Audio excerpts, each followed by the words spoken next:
मां सरस्वती को नमन करता हूं। क्या आ गया?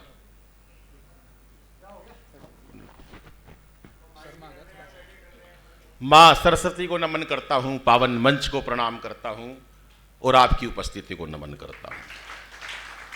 7-8 लोगों ने ताली बजाई है, रहने दो।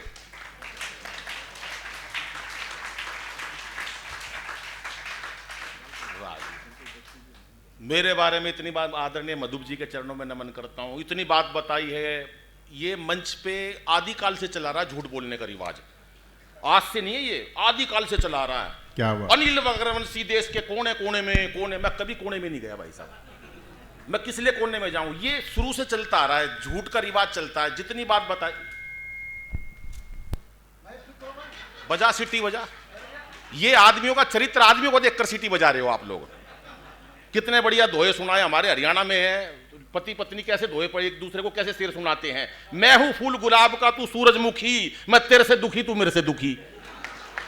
ये है कोई हरियाणा की ज्यादा बात करते नहीं है, मस्त लोग रहते हैं हरियाणा के। ये इतने लोग बैठे हैं, भाई प्रमोद है, एक बार इनके मन में वीर रस जाग गया, बोले अनिल भाई वीर रस आ गया, देशभक्ति करूंगा।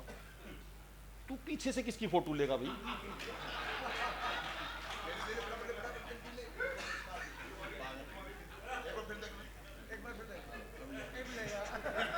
अरे यहां से लेना यार, आगे से।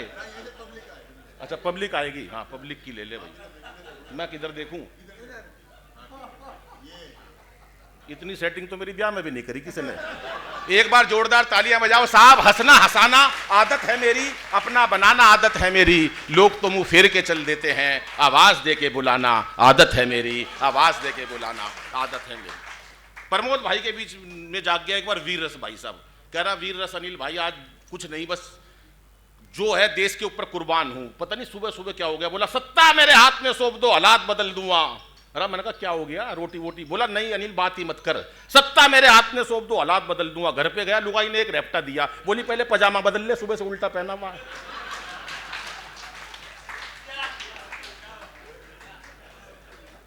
ये एक से एक पड़े हैं दोनों। तो नहीं, ये प्रमोद जी की भी बता रहा हूं भाई साहब, इनका ब्याह होया। मैं देखो सबका परिचय मैं दूंगा, इन्होंने परिचय अभी दिया नहीं कवियों का, ये परिचय थोड़ी ना होता, परिचय तो मैं बताता हूं। इनका ब्याह होया, शादी की पहली रात, दराल साहब सुनो, डॉक्टर साहब बैठे हमारे कवि मित्र। शादी की पहली रात 1 घंटे अपनी पत्नी से एक शब्द नहीं बोल पाए। 1 घंटे बाद बोले तेरा नाम क्या है? वह भी छटी हुई थी हरियाणा की, बोली कार्ड पे कि तेरी बुआ का नाम लिख रखा है।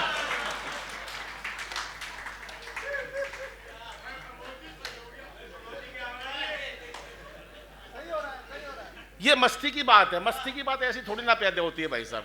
बिंदल साहब हैं, राष्ट्रीय सेवक संघ से जुड़े हुए हैं, बचपन से देशभक्ति इनके मन में, आज से देशभक्ति है। मेरे को याद है लगभग 1936 की बात है यार, मजाक मत उड़ाओ, पिछले जन्म की भी तो याद आ सकती है।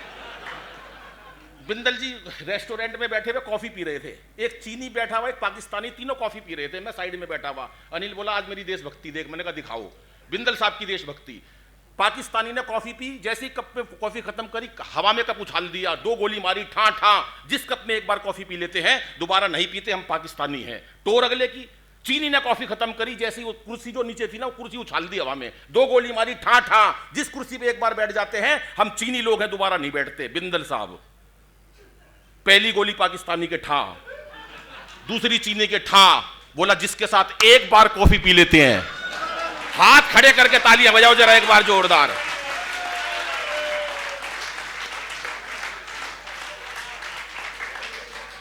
अब 10 दिन से मेरे से कह रहे यार अनिल कॉफी पे कब आएगा।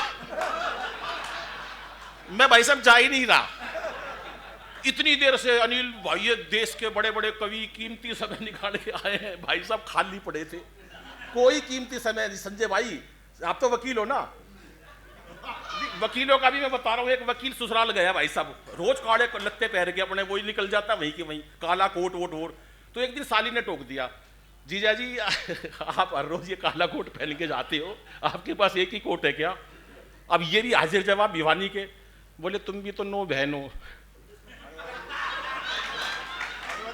हर बार एक ही भेज देते हो।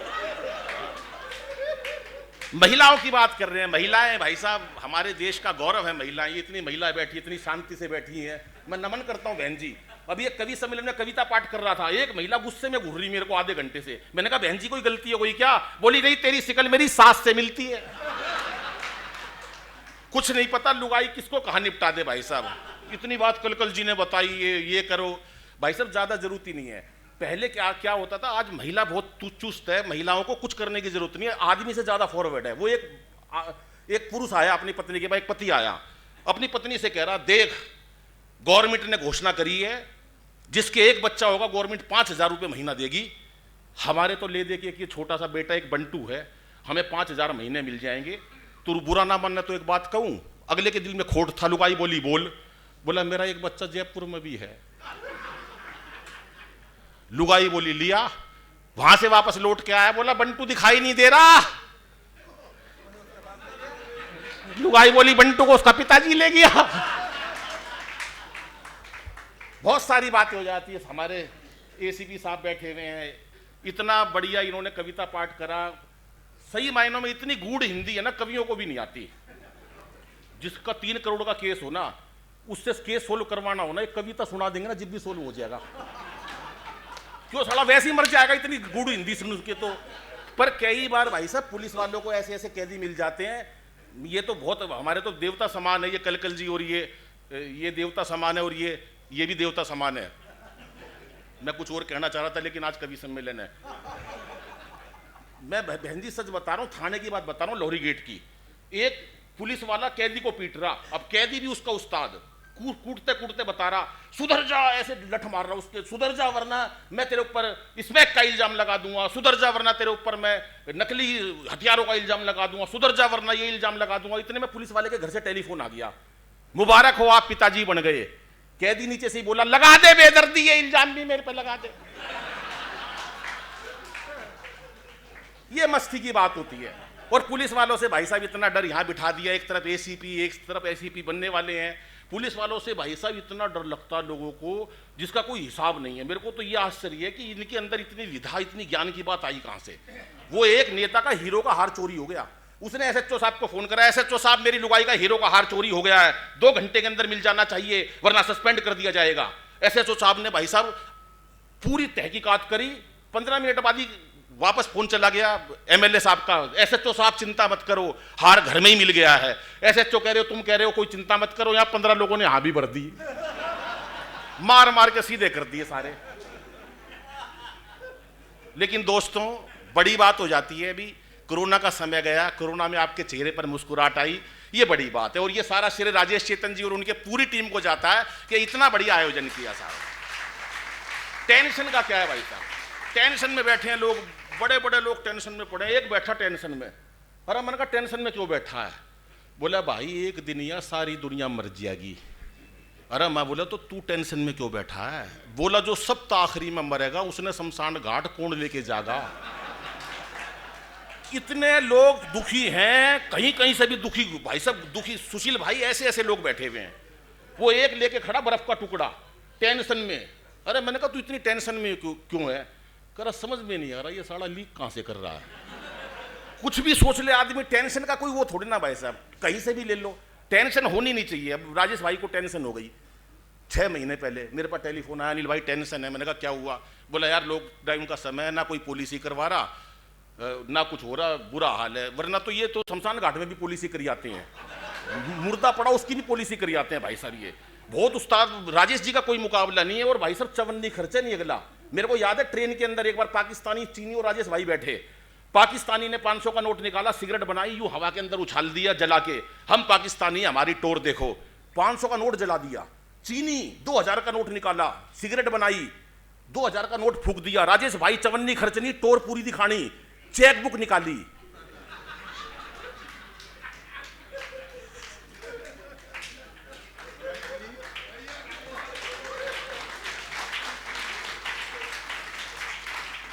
$5 लाख का चेक भरा, साइन नहीं करे कभी पास हो जाए।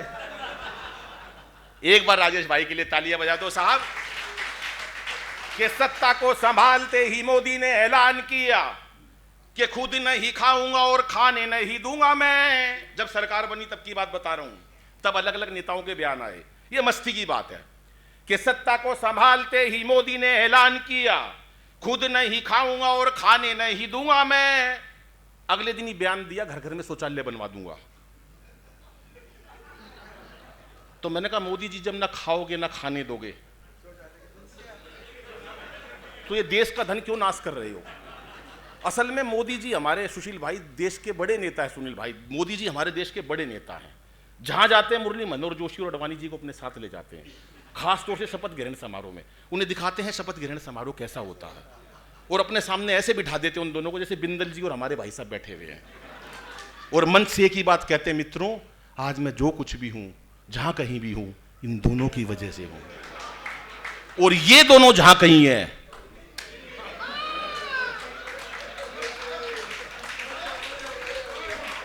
कि सत्ता को संभालते ही मोदी ने ऐलान किया, खुद नहीं खाऊंगा और खाने नहीं दूंगा मैं। और अखिलेश बोले, अब जिंदगी में पप्पू जी को अपनी साइकिल चलाने नहीं दूंगा मैं।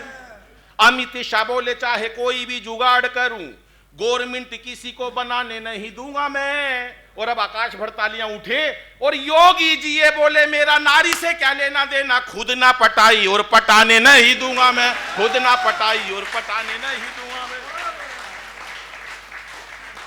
कि क्या पता था रातों रात हो जाएगी ऐसी बात। नोट बंद हुए साहब, सारा देश परेशान। एक आया मेरे पास, क्या है, मरवा दिया यार, मोदी ने मरवा दिया। मैंने कहा क्या हुआ यार? कह रहा यार सारा काला धन खराब हो गया। मैं, देख मेरी बात सुन, मोदी जी देश के बड़े नेता हैं, वो किसी भी काली चीज ने नहीं छोड़ दे, सब न सफेद कर देंगे। बोले काली चीज को भी नहीं छोड़ेंगे। मैंने कहा नहीं, देख अमेरिका का राष्ट्रपति ओबामा काला था, अब देख ले गोरा कर दिया। बोला यार लेकिन यार बड़ी मुश्किल बात ये है कि यार मेरे तो सारा धन की ऐसी तैसी हो गई, अगर मोदी जी मिल गई तो चार पंक्ति कहना चाहता हूं। मैंने कहा बता क्या चार पंक्ति कहेगा? सुनिएगा।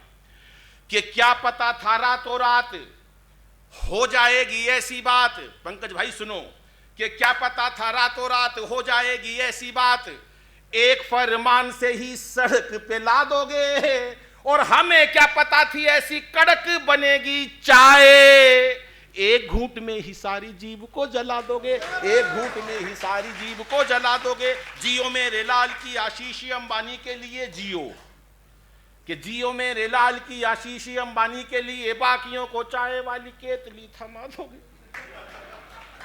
और फिर आकाश भर तालियां चाहिए कि बाकियों को चाय वाली केतली थमा दोगे। और आपने लुगाई छोड़ी, देश का कसूर क्या है, लगता है धीरे धीरे सबकी छुड़ा दोगे, लगता है धीरे धीरे सबकी छुड़ा दोगे। अभी लॉकडाउन हुआ भाई साहब, राजेश भाई दुखी हूं। मैंने कहा क्या हुआ? किसकी फोटो खींच रही है? अरे मेरी खींच, मैं कविता पढ़ रहा हूं, वहां पता कान लगा रहा है वो लेडीज के अंदर, वहां कान लगा रहा तू औरतों में। इधर आ, इधर आ जा बेटा, वहां मत जा लेडीज के अंदर। हाँ अच्छी बात नहीं है, यह शिक्षक दिवस है भाई साहब। गुरु और चेले का रिश्ता बड़ा खतरनाक होता है। वो कई बार गुरु इतनी वो दिखाता मैं गुरुजी, चेला कई बार उससे उस्ताद मिल जाता है। वो एक गुरु और चेला जा रहे थे, अब गुरु ने दिखाया कि इसको रोब दिखाऊं मैं चेले को, मैं कितना बड़ा गुरु हूं। आज शिक्षक दिवस है तब बता रहा हूं, चेले भी कम नहीं है भाई साहब। हरियाणा का चेला तो वैसे भी उस्ताद होता है। गुरु कह रहा देख चेले, वो सामने से जो महिला आ रही है उसके हाथ में जो सोगंदे का कंगन है वो मेरी बदौलत है। बता तेरा लेना देना नहीं, तेरी बदौलत कहां से भाई साहब? दूसरी महिला आई, देख चेले, वो सामने से जो महिला आ रही है उसके गले के अंदर जो सोने का हार है मेरी ये बदौलत है। चेला बयानी का था, बोला देख गुरुजी, वो जो सामने से महिला आ रही है उसके हाथ में जो बच्चा है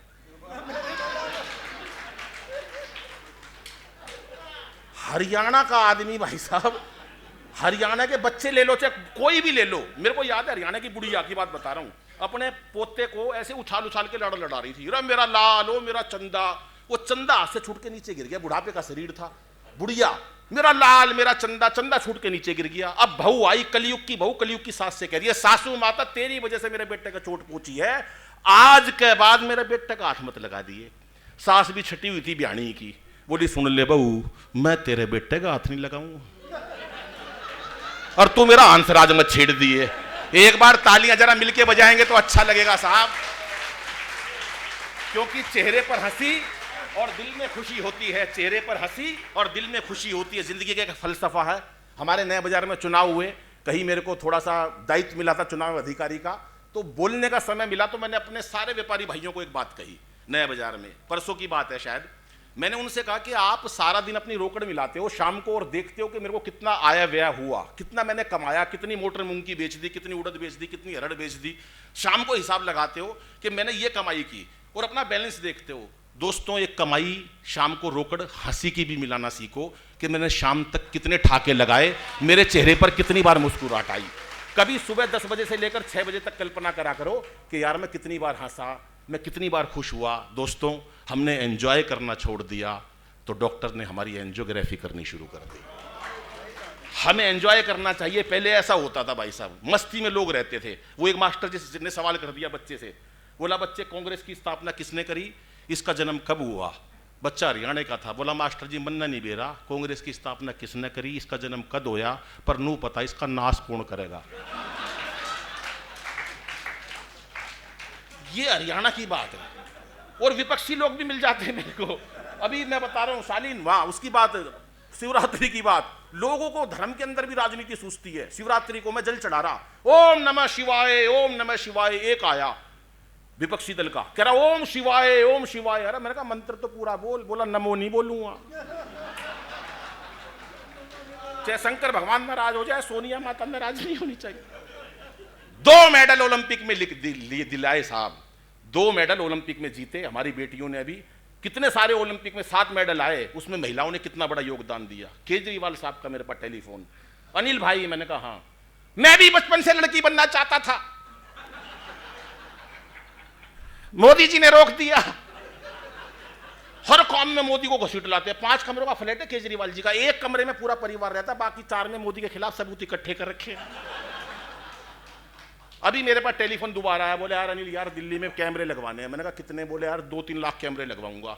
तो मैंने कहा इतने कैमरे लगवाने की क्या जरूरत है? बोला यार जिसका मन करता है वही चांटा मार के निकल जाता, पता तो चल जाएगा क्या हो रहा है। पर भाई साहब आज इस मंच के ऊपर मैं बता दूं, राजेश भाई की बात बीच में रह गई थी, वो भी पहले बता दूं। राजेश भाई कह रहा बहुत टेंशन है। मैंने कहा क्या हुआ? बोला यार काम धंधा नहीं है बिल्कुल भी। यार मैंने कहा मुझे फिर क्या हो गया, कुछ दिन नहीं है तो? बोला नहीं यार कुछ गुप्त रूप से कर लो, कुछ तो दिलवा। मैं भाई देख राजेश बुरा नहीं माने, देख तू मैत्री संघ का प्रधान है और भाई यहाँ परंपरा में गोष्ठी भी कर रहा है 129वीं, और भी सम्माननीय आदमी है, मैं काम बता दूंगा, 500 रुपये रोज मिलेंगे। बोला बता। मैं हमारे पीतमपुरा में एक सर्कस लगती है, उनका बालू मर गया। बोला तो मुझे क्या करना? मैं कुछ नहीं, भालू के कपड़े पहन के कूदना वहां, मैं भालू। पता भी नहीं चलेगा राजेश चेतन कूद रहा है। मंडा रही हो अपने 1-1.5 घंटे तक, जब थक जाइए बैठ जाइए, कौन बूझ रहा है? बोला यार अनिल तू तो यार बहुत दिमाग वाला, यार ये काम करवा दे। मैं ठीक है।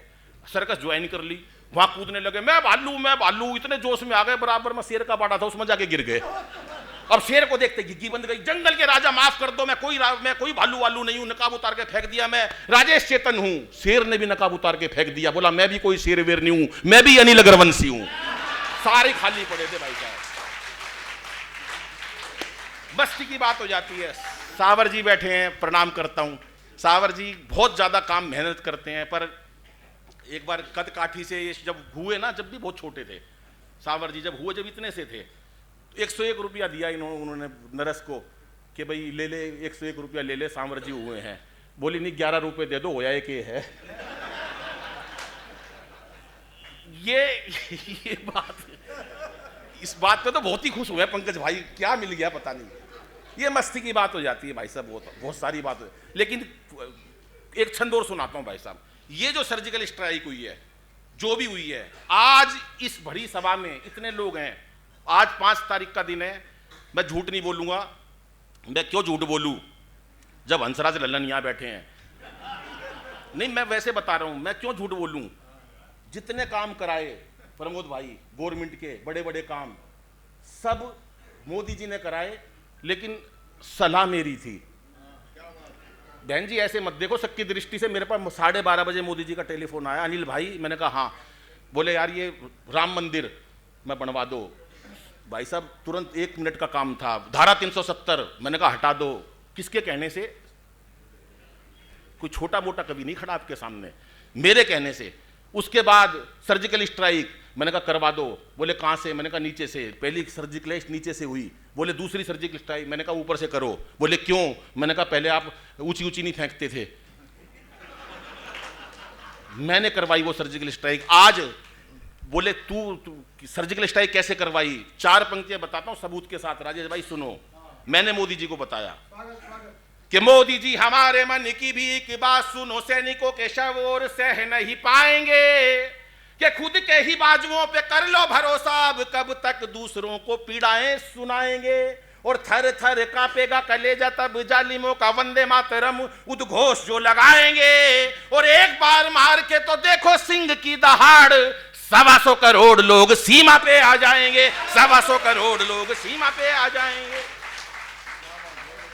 मोदी जी का 12:30 मेरे पास टेलीफोन सीधा, बिना बिचौलिए के। बोले अनिल भाई, मैंने कहा हाँ। बोले निपटा दिया काम। मैंने कहा बहुत अच्छा करा। मोदी जी बोले अब क्या करना है? मैंने कहा 2 पंक्ति और सुनो। जनधन योजना को कुछ दिन भूल जाओ, लाहौर कराची में ही खाते खुलवाएंगे, फिर तालियां चाहिए। और मेक इन इंडिया का और विस्तार करो, पाकिस्तान जाके ही शौचालय बनवाएंगे, पाकिस्तान जाके ही शौचालय। सारा पाकिस्तान परेशान हो गया। बोले इतने बहादुर सैनिक कहां के थे? बोला हरियाणा के थे जिन्होंने सर्जिकल स्ट्राइक करी। बोले भिवानी के थे। बोले तेरे को कैसे पता भिवानी के थे? बोला उनका एक सैनिक दूसरे से कह रहा था मार साले का रैप्टा। अब तो दोनों देशों में प्यार जोड़ लो। मोदी जी बोले नहीं जोड़ूंगा। बोले क्यों, कैसे जोड़ोगे? बोले अनिल से पूछ के बताऊंगा। मेरे पास टेलीफोन 12:30 बजे मोदी जी का। बोले अनिल भाई प्यार जोड़ना चाहता हूं दोनों देशों में। मैंने कहा जोड़ लो, कोई नुकसान तो नहीं होगा। मैंने कहा नहीं। 4 पंक्ति मोदी जी को सुनाई, उन्होंने पाकिस्तान के राष्ट्रपति को सुनाई। चारों पंक्ति सुनना और भरपूर ठाका, हाथ से कहां से निकाला सुनिएगा। कि जो भी है तकरार की बातें दिल से सभी भुला देंगे। मोदी जी कह देना उनके राष्ट्रपति को कि जो भी है तकरार की बातें दिल से सभी भुला देंगे, और पाक से दुल्हन आते ही सारा कश्मीर सजा देंगे। और सुन ले पाकिस्तान, प्यार का यही रास्ता बाकी है। तुम अच्छी सी लड़की देखो, हम राहुल गांधी ब्याह देंगे। तुम अच्छी सी लड़की देखो, हम राहुल गांधी ब्याह देंगे। महिलाओं को इतनी खुशी हुई है इस बात की कि किसी का ब्याह हो गया, और तुरंत साड़ी पहन के जो श्रृंगार में मजा आता ना, और फिर वो ये बड़ी बात होती है महिलाओं के लिए। एक बार तालियां बजा दो साहब। बताइए इन्होंने कल भाई ने भी। वो क्या होता है भाई साहब, पुरुष का और आदमी का कभी क्या ना, पत्नी और पति का झगड़ा भी हो जाता है घर में। वो एक पत्नी का पति से झगड़ा हो गया सवेरे सवेरे। अब पति तो क्या काम पे चला जाता है भाई साहब, भूल जाता है। लुगाई नहीं भूलती, वो गांठ बांधे पड़ी रहती है शाम तक। अब आने दे उसको शाम को। वो उस पहले तो कपड़े थापी से धोते थे ना, वो 5-7 तो कपड़े फाड़ देती थी गुस्से के अंदर। दे थापी पे थापी, वो सारा थापी कपड़े को पति समझती थी वो। दे थापी पे। अब वो पति चला गया दुकान पे। शाम को 6 बजे जरा बारिश वारिश, मौसम रंगीन सा हो गया। पति तो झगड़ा भूल गया था। उसने घर पे टेलीफोन मिलाया, जानू खाने में क्या बनाया है? अब उसे क्या पता, जानू तो तपी पड़ी है सवेरे की। बोला जानू खाने में क्या बनाया है? वो बोली जहर। बोले अच्छा तू खा के सो जाइए, मैं सवेरे आऊंगा। कल जी ने आप बीती सुनाई। बहुत सारी बातें होती है। एक कविता सुना देता हूँ, 8 बजे का समय हो गया। राजेश भाई को भी एक कविता सुना देता हूँ। हमें कुछ नहीं चाहिए, हमें कुछ नहीं चाहिए। हमारे समाज की आज एक परंपरा बन गई है कि बड़े बड़े बच्चे, विडंबना है, हास्य करते हैं, तो कहीं ना कहीं हम लोगों को संस्कारों की बात भी करनी चाहिए। संस्कारों की बात करता हूं। पहले बेटियों के लिए हम छोटी बच्चियों को गर्भ में मार देते हैं साहब, तब 4 पंक्तियां सुशील बाबू कहता हूं, प्रमोद जी सुनिएगा, कि इसे बेटा बना पालो तो ये इतिहास छू लेगी, इसे बेटा बना पालो तो ये इतिहास छू लेगी, करो विश्वास बेटी पर तो ये विश्वास छू लेगी। कभी जीवन में बेटी को नजरअंदाज मत करना, जरा से पंख खोलोगे तो ये आकाश छू लेगी, जरा से पंख खोलोगे तो ये आकाश छू लेगी। हम लोग बेटियों को गर्भ में मारने लगे हैं। माँ की बात कही अनिल भाई ने, अनिल समोता जी ने, सबने बहुत अच्छा काव्य पाठ किया। दोस्तों ये भिवानी परिवार के कवि थे, जो बहुत सारे ऐसे कवि हैं जिन्होंने पहली बार मंच अटेंड किया। ये राजेश भाई का प्रयास रहता है, हमेशा वो नव कवियों को आगे बढ़ाने के लिए प्रयास रहते हैं। एक वो समय था जब मेरे को पहली बार मंच पर राजेश चेतन जी लाए। ये मेरा सौभाग्य है, राजेश जी का मेरे जीवन में बहुत योगदान है। वो मेरे जीवन में आए, अगर वो आज मैं जो कुछ भी हूं उनकी वजह से हूं, अगर वो नहीं होते तो मैं और आगे जाता।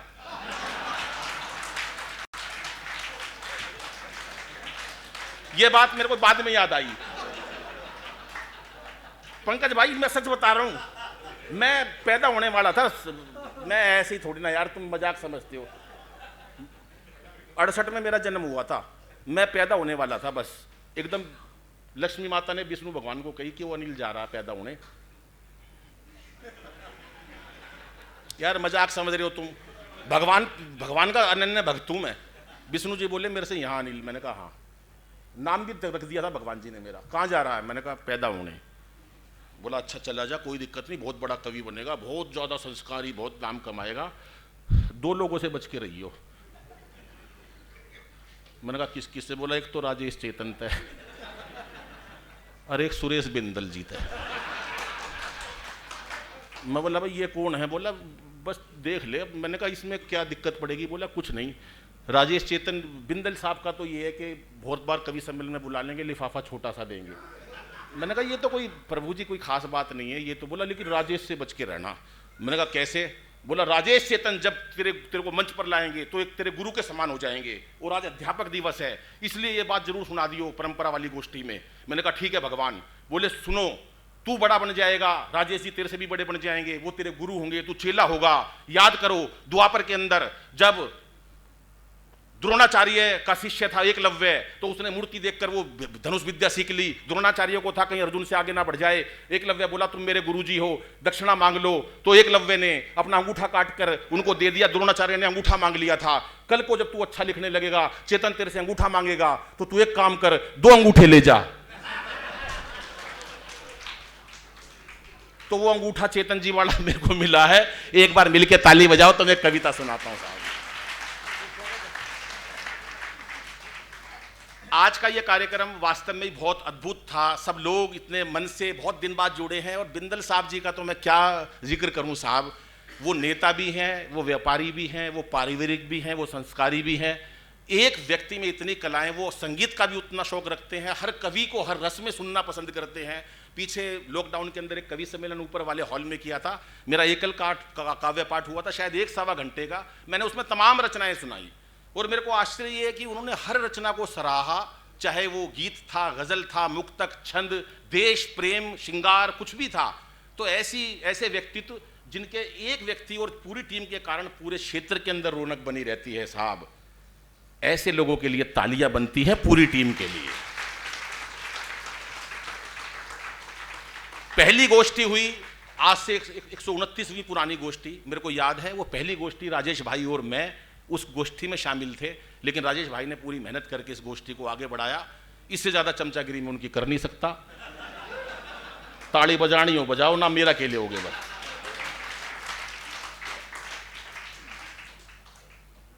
कि रिश्ता तय होते ही लड़के के पिता ने लड़की के पिता से कहा। रिश्ता तय होते ही, सुनिएगा ध्यान से, नई कविता पंकज भाई। रिश्ता तय होते ही लड़के के पिता ने लड़की के पिता से कहा, भाई साहब आप किसी बात से मत घबराइए, शादी का बजट जैसे चाहिए बनाइए। आपको तो पता है गुप्ता जी, हमें कुछ नहीं चाहिए।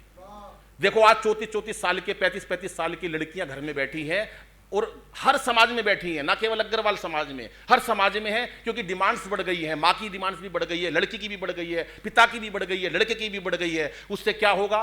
35 साल की उम्र में शादी होगी, 40 साल की उम्र में शादी होगी, 60-65 साल की उम्र तक बच्चे को ब्याहेगा। तब तक आजकल वैसी बीमारियां चल रही हैं, सोचिएगा कि उसका पूरा जीवन कैसा बीतेगा। हम लोगों को थोड़ा कंप्रोमाइज, हम कुछ ना कुछ मन के अंदर आशाएं रहते हैं। पहले ऐसा नहीं होता था। आज बच्चे 80% पे आत्महत्या कर लेते हैं, 90% आते हैं जब भी आत्महत्या कर लेते हैं। हमारे टाइम में ऐसा नहीं था। हमारे टाइम में तो गुरुजी आत्महत्या करता था, लड़का इतनी बार फेल होता था, उनका पास नहीं हो गए थे, गुरु कर लेता था भाई साहब। मैं बता रहा हूं, वो एक लड़के का रिजल्ट आया, बस पिताजी ने साफ साफ कह दी, देख बे तेरा का रिजल्ट आएगा, तू ओपन मत करियो, तेरे से मेरे को कोई विश्वास नहीं है, तू है ना, मेरी मीटिंग चल रही होगी, जो भी रिजल्ट बताइयो इशारों में बताइयो। बोला इशारा कैसा? बोला एक सब्जेक्ट में फेल हो जाए कह दियो जय श्री राम, 2 में फेल हो जाइयो कह दियो राधा कृष्णा, 3 में फेल हो जाए कह दियो ब्रह्मा विष्णु महेश, ओपन मत करियो। बच्चा हमारे बिहानी का था। रिजल्ट आया, बच्चा 2 बजे आया, पिताजी की मीटिंग चल रही थी, पिताजी ने इशारा करा, बेटा रिजल्ट का क्या हुआ? बच्चा बिहानी का। बोला पापा सांचे दरबार की जय, 0 अंडा, कोई नंबर नहीं है। तो रिश्ता तय होते ही लड़के के पिता ने लड़की के पिता से कहा, रिश्ता तय होते ही लड़के के पिता ने लड़की के पिता से कहा, भाई साहब आप किसी बात से मत घबराइए, शादी का बजट जैसे चाहिए बनाइए। आपको तो पता है गुप्ता जी, हमें कुछ नहीं चाहिए, लेकिन हाँ बारातियों की संख्या जरूर 1000 के आसपास होगी, जेंट्री एकदम हाई क्लास और खास होगी। जिन लोगों से हमारे संपर्क है, बहुत ऊंचा समाज है, हमारे यहां मिलने का बहुत रिवाज है, इसलिए टीके की थाली में शगुन की राशि हमारी हैसियत अनुसार रखवाइए। आपको तो पता है गुप्ता जी, आपको तो पता है गुप्ता जी, हमें कुछ नहीं चाहिए। हमने तो जब अपनी बेटी ब्याही थी अच्छी खासी रकम लगाई थी। हमने तो जब अपनी बेटी ब्याही थी, लड़के का पिता कह रहा है देखियो दहेज भी नहीं मांग रहा, और क्या कला है। हमने तो जब अपनी बेटी ब्याही थी अच्छी खासी रकम लगाई थी, घड़ी अंगूठी व सूट के लिए 10 लाख नकद भिजवा दिए थे, बाकी के गिफ्ट उनके मन मुताबिक ला दिए थे, डायमंड के 4 बड़े सेट चढ़ाए थे, हनीमून तक के टिकट हमने बुक करवाए थे, बच्चों को खुली छूट थी, चाहे किसी भी कंट्री में घूमने जाइए। अब आपको बार बार क्या कहूं गुप्ता जी, आपको तो पता है हमें कुछ नहीं चाहिए। और हां, शादी के दिन शहर का नामी कैटरर्स व टेंट बुक करवा देना।